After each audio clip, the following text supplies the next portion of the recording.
Donald Trump has a 66% chance of winning Kamala Harris at just 34, with just 1 week left to go until the 2024 presidential contest.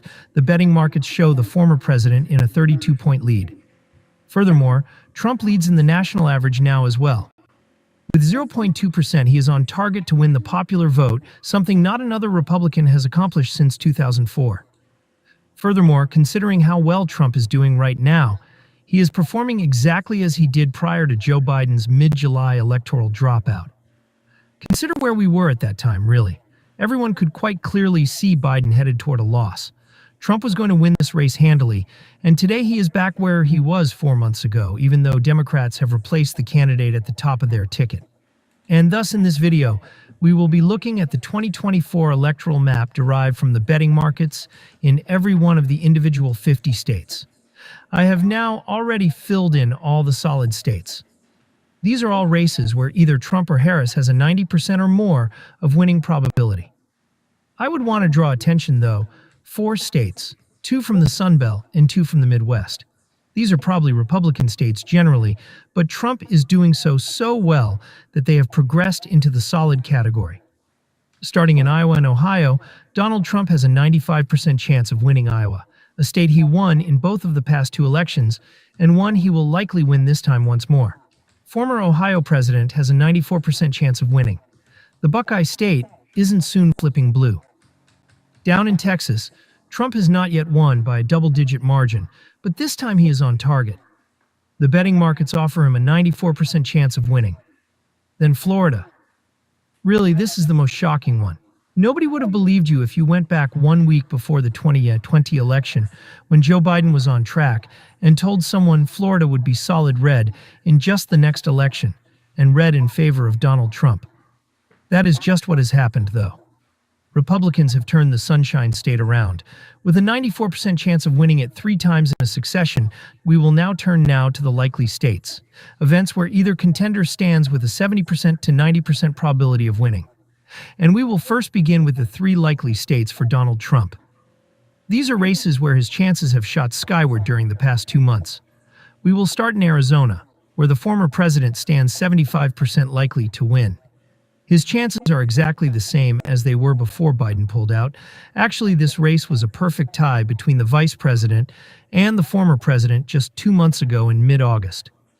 But Trump's figures have been rising ever since. He has been flinging oddballs. He has also been polling strongly. He guides at 1.5%. Every single recent Arizona poll has shown Trump to be ahead. Kamala Harris simply has not enough time to catch up with the election, 1 week away. Arizona is today a must-win state for Trump. Most likely, it is among the Republican swing states in the nation. If not the most, only North Carolina and Georgia will be rivals to it, and thus Arizona will probably show as red on the map.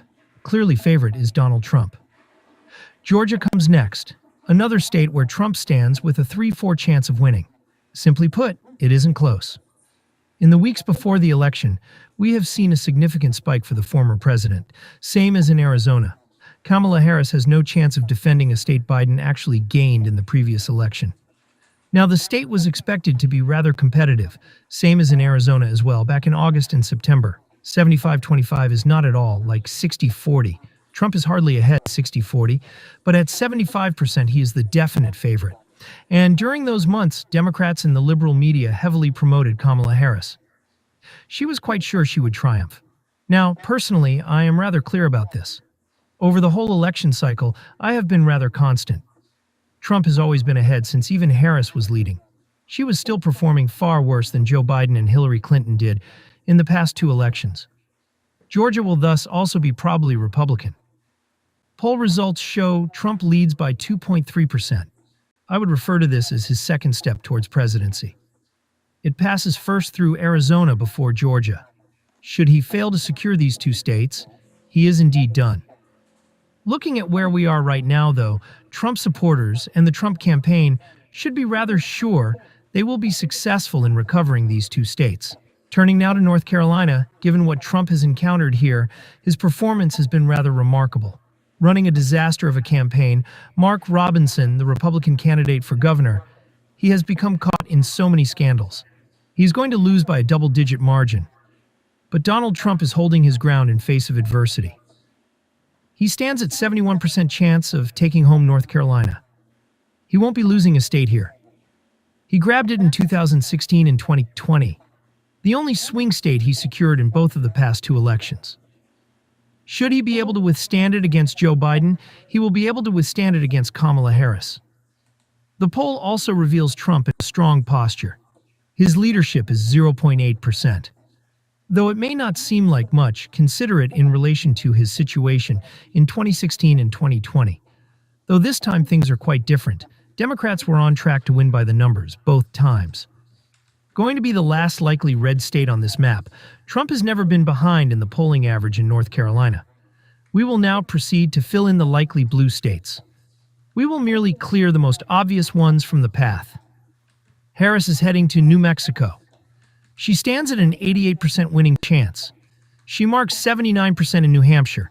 This is not even that good, since, upon looking at the most recent poll published today, Donald Trump actually led by 0.4% in the granted state.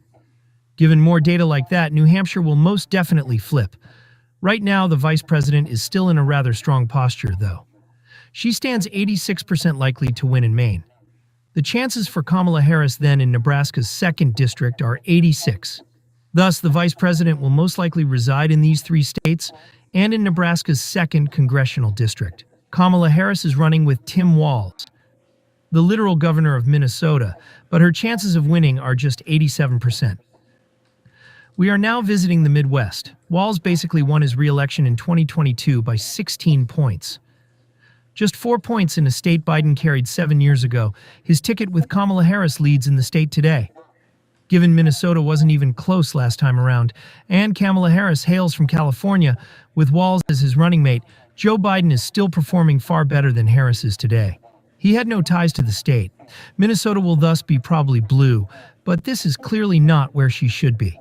At last, this is the last likely state on the map, Virginia. Biden carried double digits last time around. Kamala Harris is going to be lucky if she even wins this state by 5. She indeed has an 84% chance of winning. She is absolutely the favorite in terms of winning the state overall, but Trump is riding her for her money. Actually, Trump led in the polling average while Joe Biden was still running. She once only separated the chances between him and the current president by 5%. Democrats are more likely than not to keep Virginia now that Kamala Harris is on the ballot, but it will be rather close. Over the past 4 years, the state has veered greatly to the right. Just in 2021, 1 year following Biden's election, Republicans selected Glenn Youngkin to take the governorship of Virginia, so winning the first significant statewide contest in the state in more than 10 years. Republicans thus have hope here. But for now in this election, Harris is still most likely.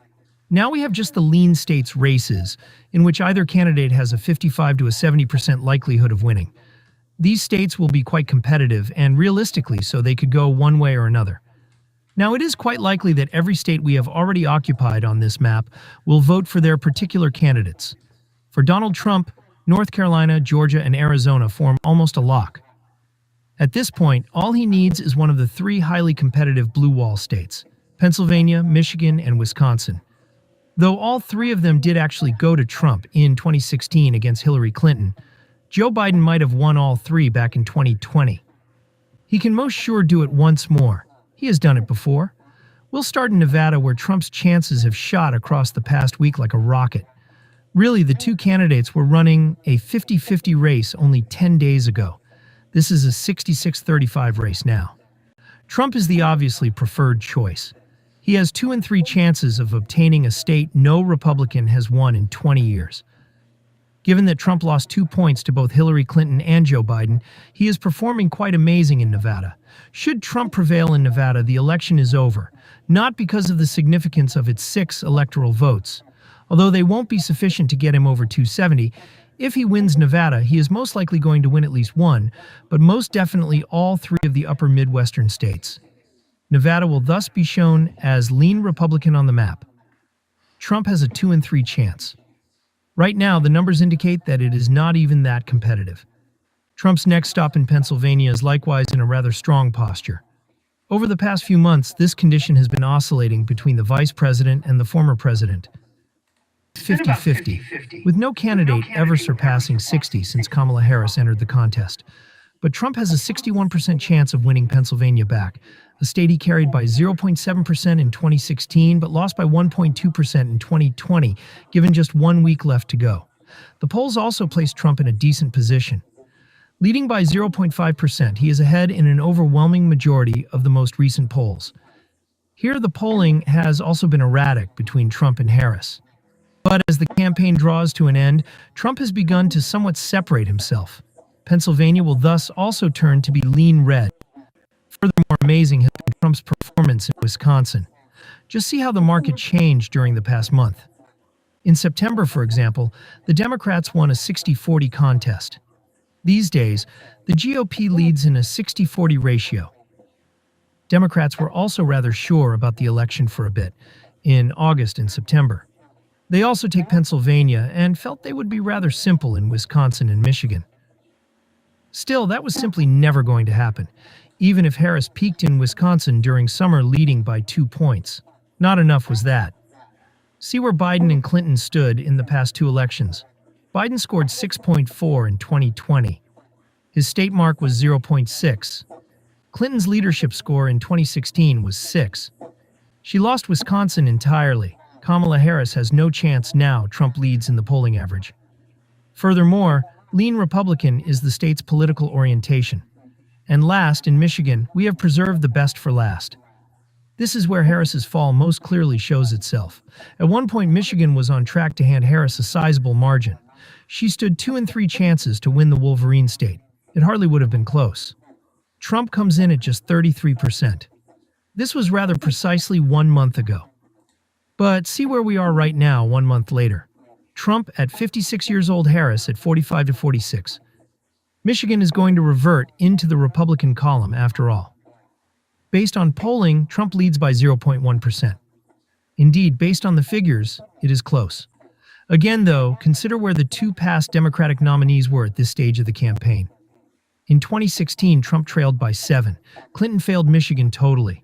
Trump lagged 8.6 in 2020. He lost the state by 2.8 only. Kamala Harris simply has no chance if Trump is leading in Michigan, as he is in Wisconsin. Right now, that is exactly how the numbers are adding together. Kamala Harris lacks the backing needed to land a single swing state. The number is 7. She is failing in every single one of them, and not even by minor increments. They all lean or most certainly support Trump. And so with exactly 1 week to go, Donald Trump could not be in a better position. He is right now peaking against Kamala Harris. Since she qualified as the expected nominee, he has never been in a better position. In every 7 of the swing states, Trump leads. Usually, if a state is rather close, polymarketing or marking in brown, if neither Trump or Harris have a 55% chance or more of winning. Donald Trump, however, leads clearly in everyone. They are thus all marked in some degree of redness. Trump is also making headway in Minnesota, New Mexico, Virginia, and New Hampshire, yet on the electoral map, he only has 312 electoral votes. These states might possibly turn competitive in the next week. Right now, though, he has far more than he will need to return to the White House. I really appreciate you looking at.